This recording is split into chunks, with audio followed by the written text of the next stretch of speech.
इस कहानी के लेखक हैं प्रिंस सिंह। ये कहानी है सन 1967 पश्चिम बंगाल के हरिनारायणपुर गांव की। उस गांव में दो लड़के थे। एक का नाम रेहान और दूसरे का नाम श्याम था। वो दोनों अच्छे दोस्त थे, लेकिन इन दोनों की बदमाशियों से गांव वाले बहुत ही परेशान रहते थे। गांव में 3 दिनों से लगातार जोरों से बारिश हो रही थी। अगले दिन मौसम साफ होने के बाद गांव के लोगों ने अपने खजूरों के पेड़ों पे ताड़ी के लिए हांडी लटकाना शुरू कर दिए थे। रेहान देख ना, लोगों ने हांडी लटकाना शुरू कर दी है। श्याम, तुमने बात तो सही कहा है। आज रात को चलो चलते हैं हांडी उतारने। श्याम और रेहान रात के 11 बजे हांडी चोरी करने के लिए घर से निकल जाते हैं। चांदनी रात में वो दोनों नदी पार करते हैं। वो दोनों देखते हैं कि खजूर की पेड़ों पे मटकियाँ लटकी हुई है। श्याम, तुम चारों तरफ नज़र रखो। मैं पेड़ पे चढ़कर हांडी में से ताड़ी निकाल लेता हूँ। रेहान पेड़ पे चढ़ता है और वो अपने हंसुए से हांडी में थोड़ा सा छेद करता है और वो अपने बोतल को भर लेता है। बोतल भरने के बाद वो दोनों दूसरे पेड़ की तरफ जाते हैं। रेहान जैसे ही पेड़ पे चढ़ने वाला था, अचानक बहुत तेज़ हवा चलने लगी। तेज़ हवा चलने के साथ साथ श्याम को मरे सड़े जानवरों की गंध आने लगी।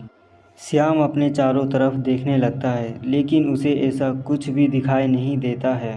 बाद में श्याम देखता है जिस पेड़ के पास अपनी भरी हुई बोतल छोड़ी थी, उसी पेड़ के पास एक आदमी खड़ा हुआ था। श्याम घबराते हुए रेहान के कंधे पर हाथ रखता है। रेहान, उधर देखना। भरी सर्दी में एक आदमी सफ़ेद लुंगी पहने हुए खड़ा था और उस पर चांद की रोशनी पड़ रही थी।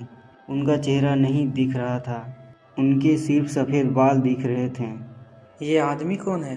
पता नहीं यार, ये कौन है? कहीं ये अपनी बोतल तो चुराने के लिए नहीं आया है? श्याम और रेहान को समझ में नहीं आ रहा था ये अनजान आदमी कौन है। श्याम गुस्से से कहता है, ओए, कौन है तू? वो अनजान आदमी श्याम की बात को सुनकर भी चुपचाप खड़ा था। तू जो भी है यहाँ से चला जा। छोड़ ना यार, होगा कोई। होगा कोई क्या? अपनी बोतल वहाँ पड़ी हुई है, वो ले गया तो? आखिरी बार बोल रहा हूँ, यहाँ से चला जा, नहीं तो मुझसे बुरा कोई नहीं होगा। श्याम के इतने कहने पर भी वो अनजान आदमी चुपचाप खड़ा था। श्याम आग बबूला होकर अपने हंसुए को निकालता है। जैसे ही 3 कदम आगे बढ़ता है, वो अनजान आदमी तेज हवा की रफ्तार में श्याम के अचानक सामने आकर श्याम की गर्दन को मरोड़ देता है। रेहान ये सब दृश्य देखकर डर के मारे रेहान के हाथ पैर काम करना बंद कर देता है। वो अनजान आदमी रेहान के सामने खड़ा था, फिर भी रेहान को उस आदमी का चेहरा नहीं दिख रहा था। चांद की रोशनी में सिर्फ उनके सफ़ेद बाल दिख रहे थे। रेहान को समझ में नहीं आ रहा था। रेहान चुपचाप खड़ा था।